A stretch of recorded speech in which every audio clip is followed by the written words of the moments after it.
நாம் வாழுகிற இந்த காலம் எல்லா வகையிலும் நெருக்கடிகள் நிறைந்த ஒரு காலம். அல்லாஹ்விடத்தில் துஆவுடைய இன்பத்தை நாம் பெறணும். துஆவில் நிராசை அடையக்கூடாது.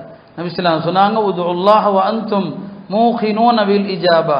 அல்லாஹ்விடத்தில் துஆ நம்பிக்கையோடு கேளுங்க. இன்னொரு ஹதீஸ், அழகான ஹதீஸ் சொன்னாங்க, லா தாஜிஸு அனித் துஆ. துஆவில் இயலாமல் போயிடாதீங்க. லன் யஹ்லக மஅத் துஆஇ அஹதுன். துஆ செய்து யாரும் அழிவதில்லை. எனவே ரெண்டு விஷயம் மனசுல வச்சுக்கங்க. ரப்பு எஜமான், அவனிடத்துல கேட்பதே நமக்கு பெருமை. அவன் கொடுத்தாலும் கொடுக்காவிட்டாலும் கேட்கறது பெருமை.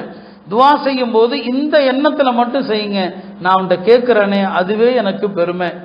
இரண்டாவது, துஆ செய்பவர் ஒரு நாளும் அழிந்து போக மாட்டார். இந்த ரெண்டு அடிப்படையோடு அல்லாஹ்விடத்தில் கையேந்தினால் நமது கோரிக்கைகள் யாவற்றையும் அல்லாஹ் நிறைவேற்றுகிறான். எல்லாம் அல்ல அல்லாஹ் சங்கை மிகு ரமதானை உடல் நலத்தோடு நல்லறங்கள் செய்கிற வாய்ப்போடு அடைய செய்வானாக.